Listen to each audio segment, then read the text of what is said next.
கிடைக்காத பொருள், கிடைக்கக்கூடிய பொருளுக்கு யாரும் வந்து மன்றாட மாட்டார்கள், சும்மா கேட்பாங்க, அவ்வளவுதான்.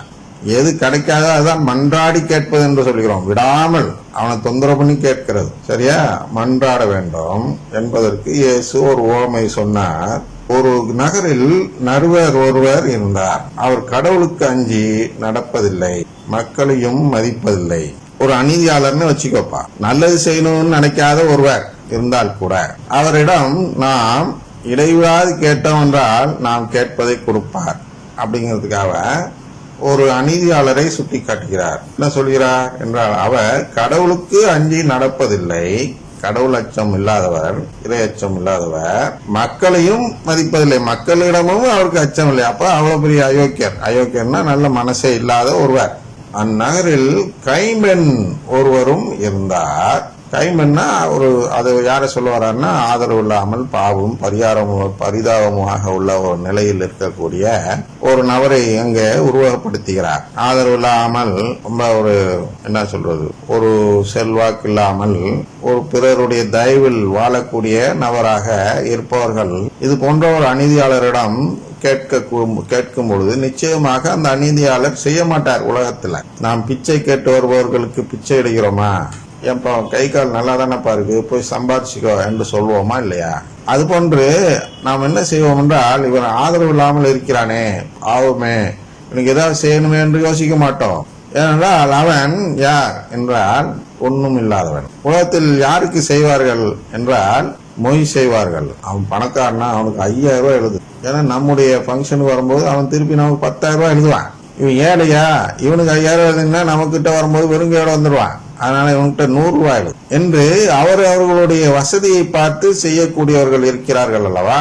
அந்த நிலையில் தான் இந்த நடுவர் இருக்கிறார். கடவுளை மதிப்பதில்லை, மக்களை மதிப்பதில்லை. இவன் எப்படி கை வச்சு காய வச்சு காக்கா ஓட்டுவானா? ஓட்ட மாட்டான். இவனுக்கு என்ன ஆதாயம் இருக்கிறது? ஆனால் இவன் மொய் எழுத போவதில்லை. மொய் எழுதக்கூடிய நபரே இவன் இல்லை. அது யாருக்கு? ஒரு கைம்பெண்ணுக்கு, எந்த ஆதரவும் இல்லாத ஒரு நபருக்கு, எந்த ஒரு செல்வாக்கும் இல்லாத ஒரு நபருக்கு அவன் உதவி செய்வானா? செய்யவே மாட்டான். அதான் இங்க சொல்றார். அந்நகரில் கைம்பெண் ஒருவரும் இருந்தார். அவர் நடுவரிடம் போய், என் எதிரியை தண்டித்து எனக்கு நீதி வழங்கும் என்று கேட்டுக்கொண்டே இருந்தார். நடுவரோ நெடுங்காலமாய் எதுவும் செய்ய விரும்பவில்லை. உடனே செய்திருப்பார். யாருக்கு? ஒரு நல்ல ஒரு செல்வந்தர் போய் கேட்டிருந்தார், இன்னைக்கு செஞ்சு கொடுத்தா நாளைக்கு ஏதாவது அந்த செல்வந்தர் நமக்கு செய்வார் என்று எதிர்பார்த்து, இவரோட தயவு நமக்கு தேவைப்படும் என்று எதிர்பார்த்து அவர் உடனடியாக செய்து கொடுத்திருப்பார், ஒரு செல்வந்தராக இருந்திருந்தார். ஆனா இது வெறும் கைம்பெண்ணாக இருந்ததால் அவர் எதுவுமே செய்யல நீண்ட நாளா. பின்பு அவர், நான் கடவுளுக்கு அஞ்சுவதில்லை, மக்களையும் மதிப்பதில்லை என்றாலும் கைம்பெண் எனக்கு தொல்லை கொடுத்து கொண்டிருப்பதால் நான் இவருக்கு நீதி வழங்குவேன், இல்லையானால் இவர் என் உயிரை வாங்கி கொண்டே இருப்பார் என்று தமக்குள்ளே சொல்லிக் கொண்டார். ஏதோ தொல்லை தாங்க முடியல, சரிப்போ எடுத்துட்டு போ அப்படின்னு தொல்லை தீங்குறதுக்காக சொல்றாங்க அல்லவா? அது போன்றாது கடவுள் என்ன செய்வார் என்றால், அதுக்கான அந்த வழிமுறைகள் இல்லை என்றாலும் நாம் தொல்லை கொடுக்கிறோமே என்பதற்காகவாவது நமக்கு அந்த உறவை கொடுப்பார். உறவு தரேன் என்று வாக்களித்து விட்டார்.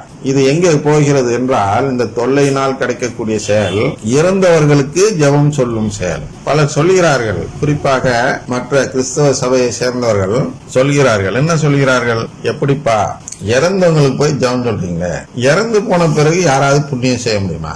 இறந்து போன பிறகு புண்ணியம் செஞ்சு அந்த புண்ணிய பலனால் ஒருவர் மோட்சத்துக்கு போக முடியுமா? நீ ஜெபம் சொல்வதால் என்ன புண்ணியம், என்ன பலன்?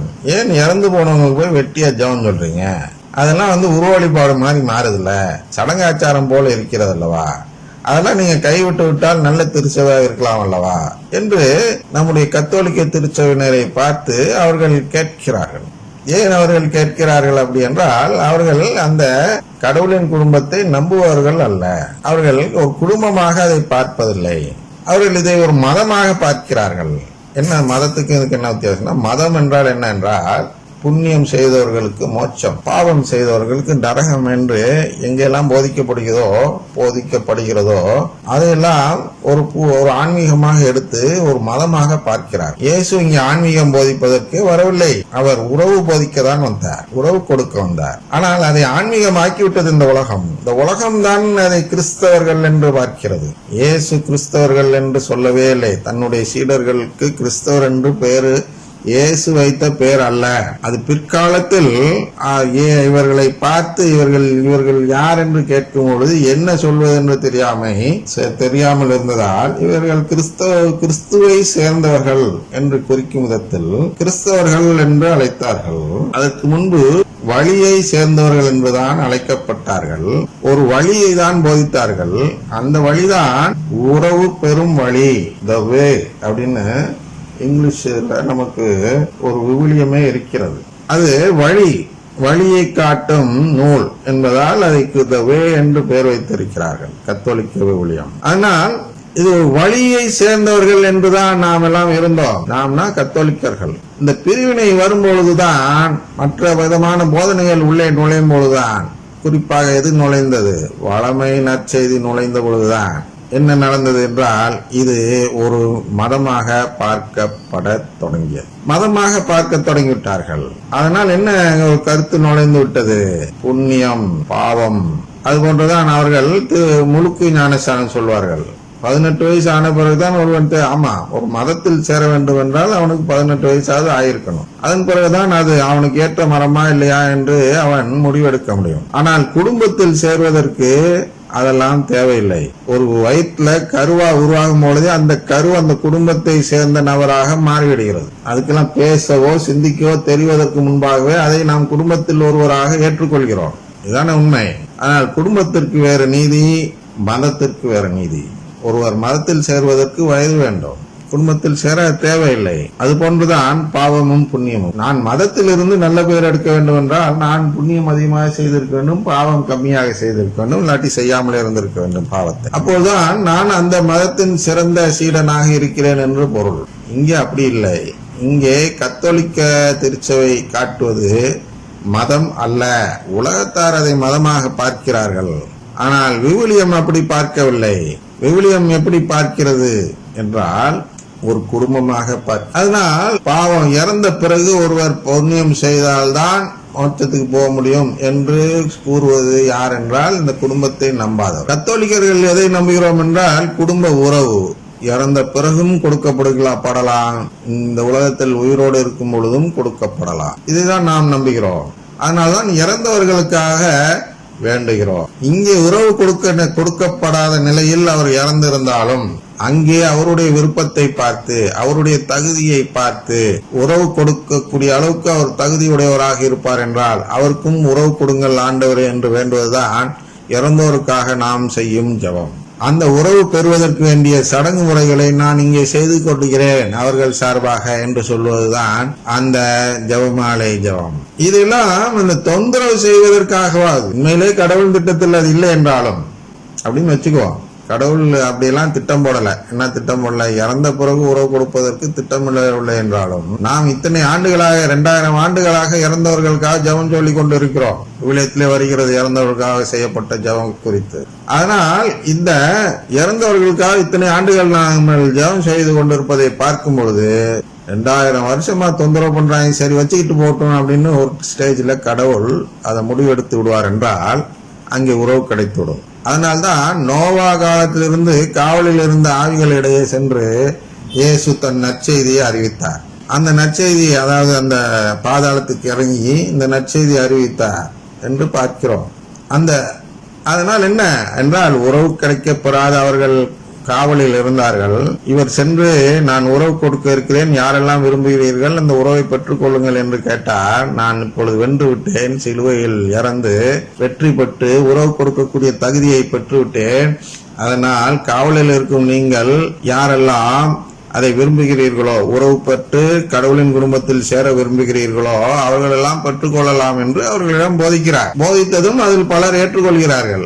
அவர்களும் இயேசுவோடு சேர்ந்து உயிர்த்தெழுந்து வந்தார்கள் என்றும் அவர்கள் அந்த ஊருக்குள்ளர தெருக்களுக்கு சென்றார்கள் என்றும் விவிலியம் கூறுகிறது.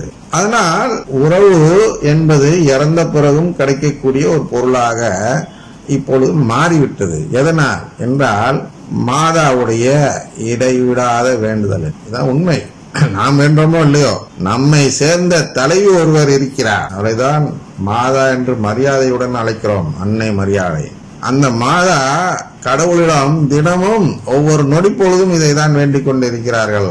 இறந்தவர்களுக்கு உயிர் கிடைக்க, உறவு கிடைக்க வேண்டும், உறவு வேண்டும், உறவு வேண்டும், உறவு வேண்டும் என்று கேட்டுக்கொள்கிறார்கள். நம்மிடமும் வந்து கேட்கிறார்கள். என்ன கேட்கிறார்கள்? ஐயா ஜெபம் போதவில்லை, இன்னும் கொஞ்சம் ஜெபம் சொல்லுங்க, இறந்தவர்களுக்காக இன்னும் கொஞ்சம் ஜெபமாலை சொல்லுங்க சொல்லுங்க சொல்லுங்கன்னு நம்மள்கிட்ட வந்து காட்சி கொடுக்கும் இடங்களில் எல்லாம் சொல்லி சொல்லி கேட்கிறார்கள். ஒருவரும் கேட்பதில்லை. நேரடியா அந்த அருங்கொடை இயக்கத்துக்கு ஓடி விடுகிறார்கள். மாதா பேச்ச ஒருத்தரும் கேட்கறதில்ல. கேட்டா நாங்க தான் தூய ஆவிக்கு செயல்படுறோம். உறவு பெற்று தராமல் இந்த அடையாளத்தை பெற்று தருவதா தூய ஆவிக்கு செயல்படும் செயல்? கேவலமா இல்ல? அதற்கு முன்பு, இந்த அருங்கொடை இயக்கம் வருவதற்கு முன்பு, 1980களுக்கு முன்பு ஒவ்வொரு குடும்பத்திலும் ஜெபமாலை சொன்னார்கள். அதை கெடுப்பதற்கு ஒரு இயக்கம் கூட திருச்சபையில் இல்லை. ஆனால் இன்று எந்த குடும்பத்திலும் ஜெபமாலையே சொல்வது, குடும்ப ஜெபமாலையே சொல்வது, யாரோ ஒருத்தர் அபூர்வமா ஒரு மூலையில உட்காந்து ஜெபமாலையை ஒட்டிட்டு இருப்பாங்க. மற்றவங்க எல்லாருமே துதி ஜெபம். நாங்கள் எல்லாம் வந்து இந்த லேட்டஸ்ட் மக்கள், நாங்கள் எல்லாம் வந்து புதுவாழ்வு ஜெப கூட்டம், புதுசு. நாங்கள் புதுசு தான் பிடிக்கும், பழசு பிடிக்காது. அதனால புதுவாழ்வு புதுவாழ்வு புதுவாழ்வு என்று சொல்லி ஆயர்கள் எல்லாம் முதற்கொண்டு புதுவாழ்வு ஜெப குழு ஆதரிக்கக்கூடிய ஆயர்கள், குறிப்பா திருநெல்வேலி, அதாவது பாளையங்கோட்டையில் இருக்கக்கூடிய ஆயர்கள், இந்த புதுவாழ்வு ஜெப கூட்டம் தான் இன்றைய ஆன்மீகம் என்ற ஒரு முடிவுக்கு வந்து விடுகிறார்கள். அதனால என்ன நடக்கிறது? குடும்ப ஜெபமாலே என்று யாருக்கும் சொல்லவே தெரியல. ஆனால் மாதாவுடைய இந்த இடைவிடாத வேண்டுதல், இந்த கைம்பெண் வேணா மாதான்னு எடுத்துங்க, கைம்பெண் ஆதரவில்லாத நிலையில் இந்த விண்ணகத்தில் இருக்கிறார்கள். என்ன ஆதரவு இல்லாத நிலை? நம்முடைய ஆதரவு இல்லாத நிலை. மனிதன் மாதாவை நினைத்து பார்க்க மாட்டேங்கிறான். குறிப்பா இந்த அருங்கொடை இயக்க கத்தோலிக்கர்கள் இருக்கிறார்கள். இவர்கள் அன்னை மரியாளுடைய தேவையை நாம் பூர்த்தி செய்ய வேண்டும் என்று சிறிதளவும் நினைப்பதில்லை. மரியவாழ்கெல்லாம் சொல்லுவாங்க, ஆனால் மாதா கேட்டதை செய்ய மாட்டார்கள். அதுக்கு பதிலாக துதி துதி துதி. அதுதான் ஆவி ஆவி ஆவி இறங்கிறார். எந்த ஆவி இறங்கு? பாகால் ஆவியில இறங்கிறார். நீ மாதாவை போற்றினா அருள் நிறைந்த முறையை சொல்லும் போதுதான் உண்மையான தூய ஆவி இறங்குகிறார் என்று பார்க்கிறோம். எலிசபெத் அம்மாள் மீது இறங்குகிறார், மரியாள் மீதே இறங்குகிறார். அருள் நிறைந்த முறையா ஜெபத்தை கபிரியேல் வானதூதர் சொல்லும் பொழுது இவ்வளவு ஆதாரங்கள் விவிலியத்தில் பார்த்தாலும் நீங்கள் அருள் நிறைந்த மரியா ஜெபத்தை சொல்லாமல் துதி ஜெபத்தை சொல்லக்கூடியவர்களாக இருக்கிறீர்கள். இதுதான் புதுவாழ்வு ஜெபம், இதுதான் ஒவ்வொருவரும் செய்ய வேண்டும் என்று பல ஆயர்கள் இவர்களுக்கு பக்கத்துணையாக இருந்து மாதாவுக்கு எதிராக, அன்னை மரியாள் அவர்களுக்கு எதிராக ஜெபமாலை செய்ய விடாமல் தடுக்கக்கூடிய ஆயர்களாகவும் இருக்கிறார்கள். ஆயர்களே எந்த நிலை என்றால், குருக்கள் குறித்து நாம் சொல்ல வேண்டியதில்லை. எந்த குருவும் பொழுது குடும்ப ஜெபமாலைக்கு முக்கியத்துவம் கொடுப்பதில்லை. அவர்கள் மறைவுரையில் ஏதோ பேருக்கு சொல்லுவாங்க, எல்லாம் குடும்ப ஜெபமாலை கரெக்டா சொல்லிருங்க, மறந்துடாதீங்க, அவ்வளவுதான். அதற்கு வேண்டிய முயற்சிகள் எதுவும் எடுக்கப்படுவதில்லை. ஏனென்றால் மக்கள் எல்லாம் நல்லா வராங்க, கைத்தட்டி கை தூக்கி நல்லா கத்தி ஜெபம் சொல்றாங்க. இவங்களுக்கு போய் நம்ம வற்புறுத்தி வீட்டுல சொல்லணும்னு அவசியம் இல்லை. இவர்களெல்லாம் நல்ல ஒரு வாழ்வு, ஆன்மீக வாழ்வு வாழ்ந்து கொண்டிருக்கிறார்கள் என்று இந்த குருக்களே முடிவுக்கு வந்து விடுகிறார்கள். இதனால் அந்த குடும்ப ஜெபமாலை அடியோடு மறக்கப்பட்டு விட்டது. அடுத்த தலைமுறை சுத்தமா ஒன்றும் தெரியாது. இப்பயே தெரிகிறது இல்ல. ஒருத்தர் வந்து அருள் மிக பெற்ற மரியங்கிறாங்க, இன்னொருத்தர் அருள் நிறைந்த மரியங்கிறாங்க, இன்னொருத்தர் வந்து விண்ணகத்திலிருந்து இறங்கி வந்த வாழ்னா விண்ணகத்துல இந்த பல்லவத்தில் இருக்கிற எங்கள் பிதாவே ஒருத்தர் சொல்றான், ஒருத்தர் விண்ணகத்தில் இருக்கிற எங்கள் பிதாவேன்னு சொல்றான். எல்லாம் ஆளுக்கு ஆளு வார்த்தை மாறினோன்னு என்ன ஆகுது? வயசானவங்க எல்லாம் ஒரு பக்கம் போயிடுறாங்க, சின்ன பிள்ளைங்களாம் ஒரு பக்கம் போயிருது. அப்ப குடும்பத்துல ஒரு கூட்டு அமைப்பு இல்லை. ஆனால் அருங்கொடை இயக்கம் ஒரு பக்கம் அந்த ஜெபமாலையை சிதறடித்துக் கொண்டிருக்கும் பொழுது இவர்கள் வார்த்தைகளை மாற்றுகிறேன் என்று சொல்லி இன்னும் ஒரு சில குடும்பங்களை கூட சிதறடித்து வைத்திருக்கிறார்கள். இதெல்லாம் அவங்களுக்கு புண்ணியம் நினைச்சிட்டு இருக்கிறாங்க, தெரியல. என்ன பார்த்தாலும் அதெல்லாம் வந்து என்ன பொறுத்தாலும் பெரும் பாவம். ஜெபமாலை சொல்லாமல் தடுக்கும் செயல் பாவம் தானே. அதைதான் இந்த வார்த்தைகளை மாற்றிய குருக்களும் ஆயர்களும் செய்திருக்கிறார்கள். ஏனென்றால் இன்று ஒன்று கூடுவதில்லை, ஜெபமாலை சொல்லப்படுவதே இல்லை. இந்த இடைவிடாது வேண்டுதல், இறைவேண்டல் நடப்பதில்லை. இதான் உண்மை. திருப்பலிக்கு வருகிறார்கள், அங்க திருப்பலி நடப்பதில்லை. அதுபோல பெந்தகோஸ்து ஜெபம் நடக்கிறது. ஒரு பெந்தகோஸ்து பாட்டு பாடிவிட்டால் அந்த திருப்பலியினால் என்ன பலன்? கடவுளின் குடும்பத்தை நம்பாமல் திருப்பலிக்கு வருவது என்பது நம்பிக்கையற்றவர்கள். இங்க வருகிறது, அடுத்த வார்த்தைகளில் வரும், அதை பார்ப்போம் அடுத்து. ஆனால்